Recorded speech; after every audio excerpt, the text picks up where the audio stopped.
నేను మీ అందరినీ ప్రార్థించేది ఒకటే, వాళ్ళ రాష్ట్రంలో దేశంలో ఉన్న పరిస్థితులు మీకు తెలుసు. దేశంలో 10 ఏళ్ల కిందట మోడీ గారు వచ్చినారు. ఇక మోడీ గారు చెప్పిన మాటలు, మోడీ గారు ఇచ్చిన హామీలు అవన్నీ మీకు తెలుసు. ఎన్నెన్ని ముఖ్యంగా విద్యావంతులకు సంబంధించి ఎన్ని మాటలు చెప్పినో మీకు యాదికుండాలి. సంవత్సరానికి 2 కోట్ల ఉద్యోగాలు ఇస్తా అన్నారు. 10 ఏళ్లలో 20 కోట్ల ఉద్యోగాలు దేశానికి వచ్చి ఉండాలి. మేక్ ఇన్ ఇండియా అన్నారు, డిజిటల్ ఇండియా అన్నారు, స్టార్టప్ ఇండియా అన్నారు, స్టాండప్ ఇండియా అన్నారు. స్టాండప్ ఇండియానే కాదు, విదేశాల నుంచి అమెరికా వాళ్ళే వచ్చి భారతదేశం ముందు మన పౌరసత్వం కోసం, మన దేశం వీసా కోసం లైన్లు కట్టే పరిస్థితి తీసుకొస్తా, నన్ను ప్రధానమంత్రి చేయమన్నారు. ఇంకా చాలా చెప్పారు. రైతుల ఆదాయం డబల్ చేస్తా 2022 సంవత్సరం కల్లా అన్నారు. బుల్లెట్ రైళ్లు ఉరికిస్తా అన్నారు. అట్లా చాలా ఉన్నాయి చెప్పిన మాటలు. కానీ 10 ఏళ్లలో జరిగిందేది నిజంగా అని ఆలోచిస్తే జరిగింది పెద్దగా ఏం లేదు. ముఖ్యంగా ఈ దేశంలోని సామాన్యులకు ఒరిగిందేమీ లేదు. రైతు బిడ్డలు మీరందరూ కూడా, తమ్ముడు రాకేష్ రెడ్డి గారు చెప్పినట్టు, నాకు తెలిసి బహుశా ఈ హాల్లో కూర్చున్న వాళ్ళలో 95-99% రైతు బిడ్డలే అయి ఉంటారు, లేదా రైతు కుటుంబం నుంచి వచ్చిన వాళ్ళే అయి ఉంటారు. మీరు దయచేసి ఒక మాట ఆలోచించమని చెప్పి నేను కోరుతా ఉన్నాను. రైతుల ఆదాయం డబల్ చేస్తానని చెప్పిన నరేంద్ర మోడీ గారు నిజంగా ఈ దేశంలో ఎక్కడన్నా ఒక్క రైతు ఆదాయం అయినా డబల్ అయిందా? దయచేసి మీరు గుండె మీద చేసుకొని ఆలోచించి చెప్పండి అని నేను కోరుతా ఉన్నాను. మాట్లాడితే ఎందుకు ఓటేయాలయ్యా నీకు మోడీ గారు మీ క్యాండిడేట్లకు అంటే వాళ్ళు చెప్పేది ఒకటే, నువ్వు ప్రశ్నిస్తే మా కాజీపేట కోచ్ ఫ్యాక్టరీ ఏమైంది, బయ్యారం ఉక్కు కర్మాగారం ఏమైంది, ఎందుకు తెలంగాణకు విద్యా సంస్థలు ఇయ్యరు అని అడిగితే సమాధానం రాదు. కానీ ఒకటే ఒకటి వాళ్ళు చెప్పేది, మేము గుడి కట్టినాం కాబట్టి మాకు ఓటేయండి. ఇది తప్ప ఇంకో సమాధానం లేదు, ఇంకొక సమాధానం రాదు. మరి గుడి మనం కూడా కట్టినాం, ఎక్కడో కాదు, మీ భువనగిరి పక్కనే బ్రహ్మాండంగా యాదాద్రి ఆలయాన్ని అపురూపంగా 1000 ఏళ్ల పాటు నిలిచిపోయే విధంగా నిర్మించిన నాయకుడు మన నాయకుడు కేసీఆర్ గారు. గుడి కట్టడమే ప్రాతిపదిక అయితే, గుడి కట్టడమే ఓటేయడానికి ప్రాతిపదిక అయితే యాదాద్రి కట్టింది కేసీఆర్ గారు.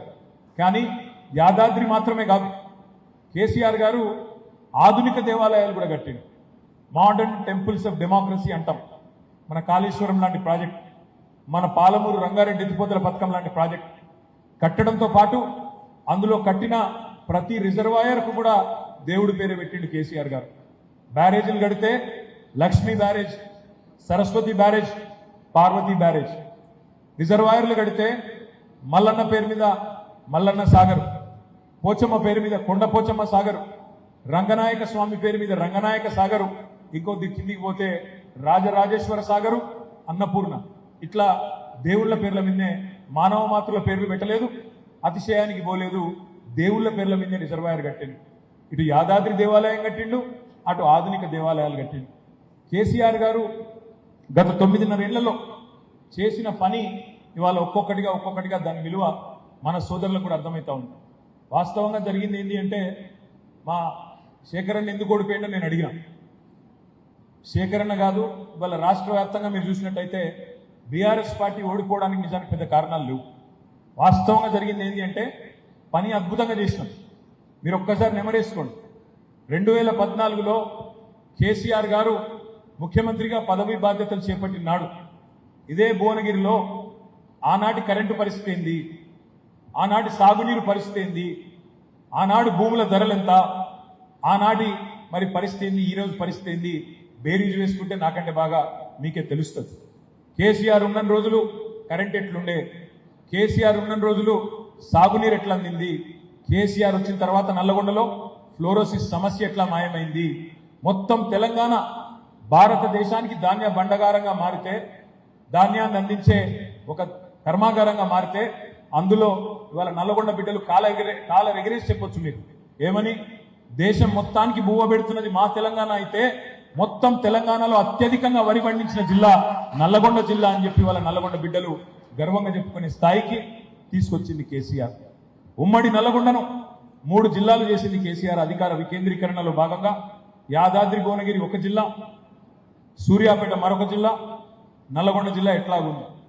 ఒక్క గవర్నమెంట్ మెడికల్ కాలేజీ లేని ఉమ్మడి నల్లగొండ జిల్లాకి 3 మెడికల్ కాలేజీలు పెట్టిన ఘనత కూడా కేసీఆర్ ప్రభుత్వానిదే.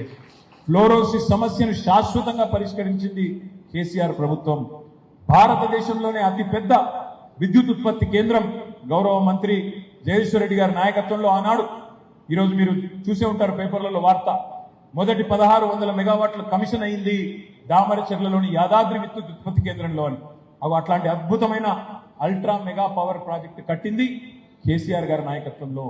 ఉమ్మడి నల్లగొండ జిల్లా అత్యధికంగా వరి పండించే స్థాయికి మొత్తం భారతదేశంలో ఏదైనా ఒక జిల్లా ఉంది అత్యధికంగా వరి పండించే జిల్లా అంటే ఆ స్థాయికి చేరింది కేసీఆర్ గారి పరిపాలనలోనే.